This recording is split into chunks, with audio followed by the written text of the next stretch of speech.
satu minggu. Berarti bulan itu berapa satu? Nah, ya tentang itu ya hadis di kuantitas dan kualitas ya. Mau dirungkul nanti atau sekarang?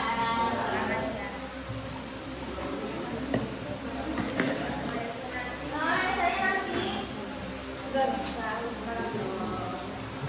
Katakan kelas lain itu masalah kalian kita dispen.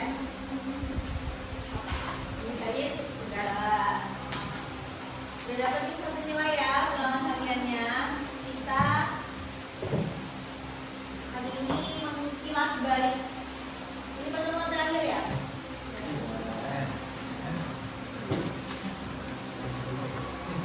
Kakak jelasin, kakak masuk dari bab 3 kan? Unsur-unsur kan? Dari bab 3.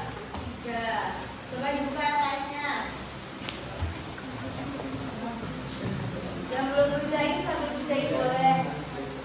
Yang penting ngerjain ya.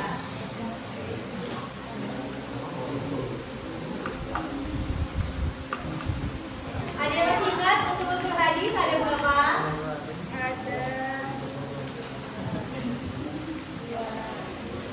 Unsur hadis ada 3.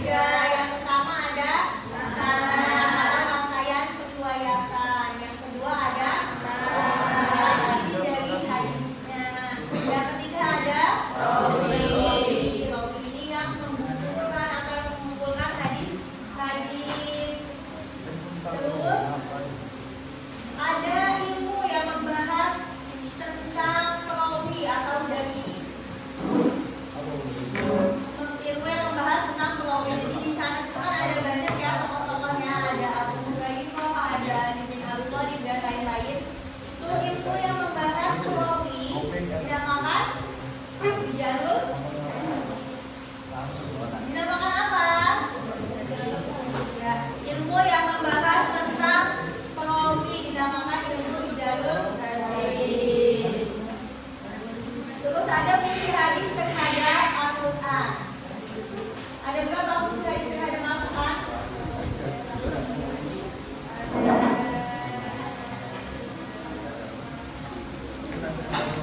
Ada 3. Ada berapa fungsi hadis terhadap Al-Quran? Berapa? Ya, yang pertama ada bayan at-tafsir. Bayan at-tafsir apa? Mengokohkan atau memperkuat ayat Al-Quran. Yang kedua ada bayan at-tafsir. Bayan at-tafsir dibagi lagi menjadi 3. Pertama, tafsiran atau rincian terhadap ayat yang masih bersifat global atau mujmal. Terus yang kedua ada memberikan batasan atau taklid kepada ayat yang masih bersifat mutlak. Itu contohnya ada 2 ya. Contohnya di LKS ada 2. Pokoknya kalau kalian nanti ujian ada disuruh memberikan dikasih teks nih, kira-kira ini fungsi hadis bayan apa atau fungsi hadis di sini sebagai apa. Kalau dia ada memberikan batasan atau dibatasi, itu sudah pasti bayan al-tafsir yang bagian taklid al-mutlak, mentaklid ayat yang masih bersifat mutlak atau memberi batasan. Terus yang ketiga ada tafsis al-am atau memberikan mengkhususkan ayat yang masih bersifat umum. Itu bayan al-tafsir ya. Ingat yang pertama ada rincian tafsiran terhadap ayat yang bersifat global atau mujmal. Terus yang kedua ada memberi batasan ayat yang masih bersifat mutlak. Yang ketiga ada mengkhususkan ayat yang masih bersifat umum. Terus bayan yang ketiga ada bayan al-tafsir. Bayan al-tafsir ini memunculkan suatu hukum yang tidak dijelaskan dalam Al-Quran atau Al-Quran hanya menjelaskan pokok-pokoknya saja. Itu bab 4 kita membahas bab 5. Nah, kalian kerjain.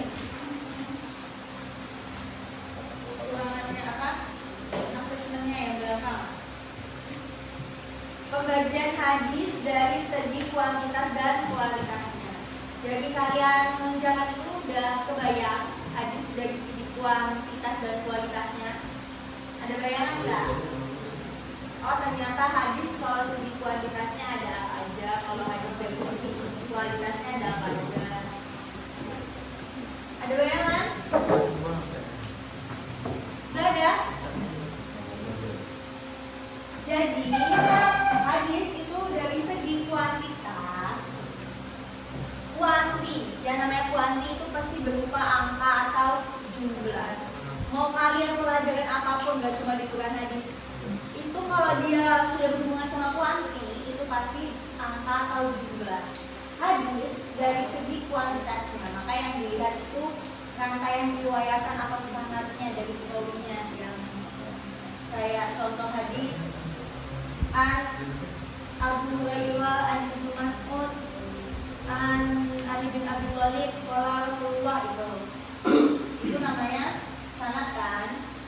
Nah, apabila yang meriwayatkan itu banyak, itu namanya disebut hadis mutawatir. Karena kan kalian Nabi Muhammad itu menyampaikan saat sedang khutbah atau ceramah, otomatis kan banyak sekali nih yang mendengarkan. Jadi otomatis kalau banyak perawinya mustahil adanya dusta, adanya bohong. Tapi kalau cuma satu, aku dengar Nabi kemarin ngomong begini, itu kan bisa diragukan kebenarannya. Tapi kalau banyak yang mendengar, itu berarti hadisnya memang beneran ada tanpa adanya rekayasa. Itu namanya hadis mutawatir. Terus kalau hadis yang sedikit yang meriwayatkan atau sedikit yang mendengar Nabi besar, itu ya, paham kan? Kira-kira UAS bisa mengerjakan. Nomor 2,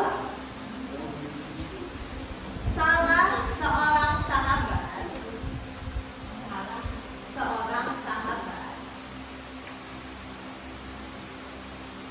yang sanggup meriwayatkan, salah seorang sahabat yang sanggup meriwayatkan hadis sebanyak, salah seorang sahabat yang sanggup meriwayatkan hadis sebanyak 5.374 adalah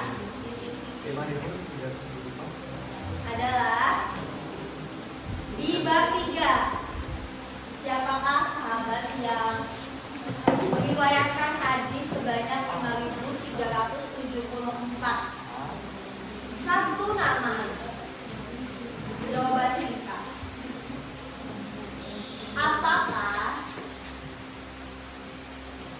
yang dimaksud dengan ilmu rijalul hadis? Rijalul hadis. Ya. Di bab 3 ya masih.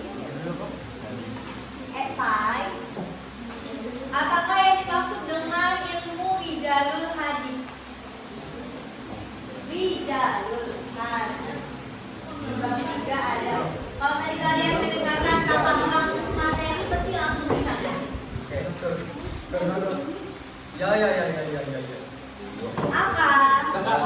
Apa yang dimaksud dengan ilmu rijalul hadis? Di bab 3. Rijalul hadis, Kak.